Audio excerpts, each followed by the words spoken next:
What excites me about the gaming industry and developing video games in general is taking a step back after you've worked on something for, say, a month or two and saying that I was a part of that and that looks cool. We founded Precursor Games July 2012. What we wanted to do was create an efficient, agile environment where we have a core team.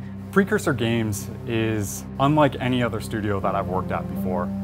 We are a tight-knit, social and professional team. Everyone here is highly capable and they can just jump into any task at any time and execute it well. Being in the industry for a very, very long time, one of the biggest problems that we always had as game designers is we never had that direct contact with the consumer.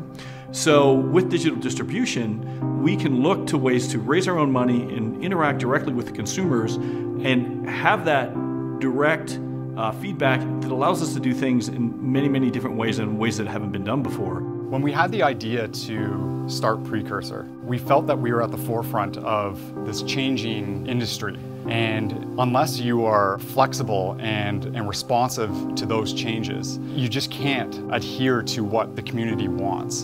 And I think that is very important, is speaking to your community and getting to know them and what type of product that they want. So we are proud to announce Shadow of the Eternals, a spiritual successor to Eternal Darkness, Sanity's Requiem. This game features a rich cast of characters that is woven into a very compelling story that spans over thousands of years. It opens up a large range of narrative tools which I've been meaning to play with for quite some time, even going way back to Eternal Darkness, which has a similar narrative structure.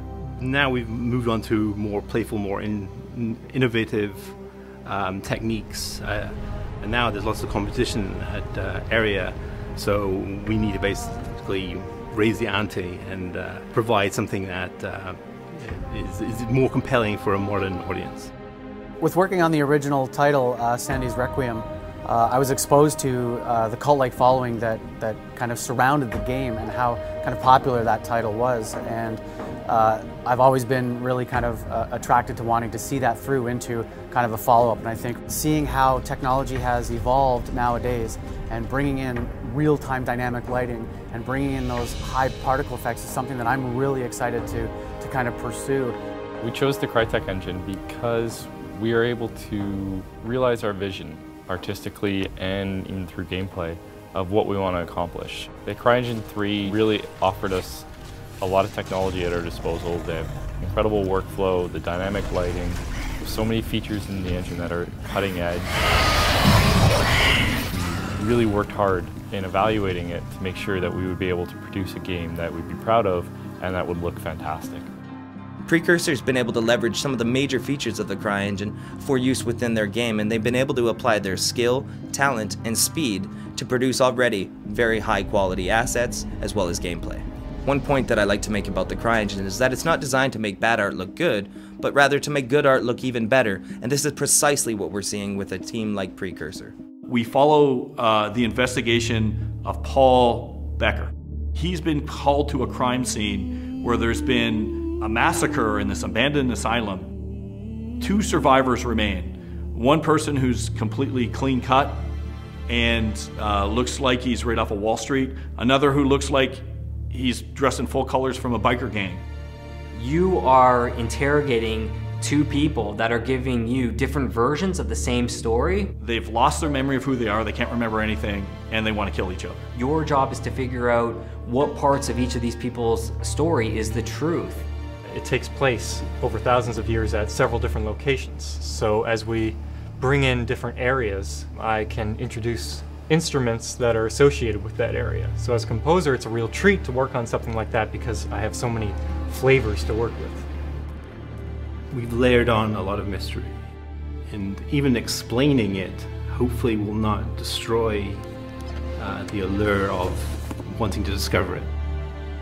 So a lot of people may be thinking, why should I contribute to this? And I think there's a lot of answers for that.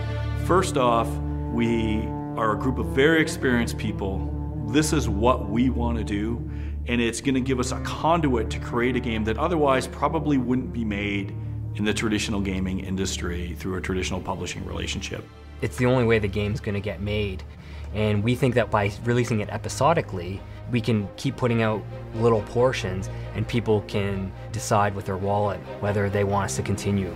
We've thought about our pledge tiers and rewards very carefully, and we feel that they appeal to a wide audience ranging from the casual gamer to the hardcore gamer.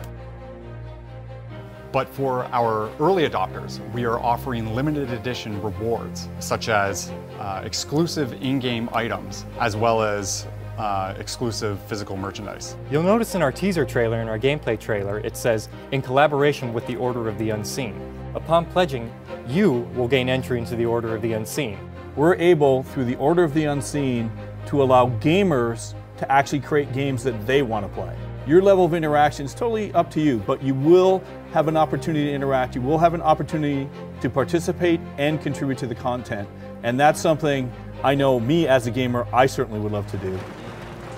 You open up the questions for people and they always have ideas and people want their ideas to be heard. And I think this model does give us a chance to basically see what people want from a product and actually give it to them. So we would appreciate it very much, and we would throw all of our effort into satisfying you, as a consumer and as a gamer, to say, well, that was money well spent, and that contribution really helped make this game that I got tremendous enjoyment of.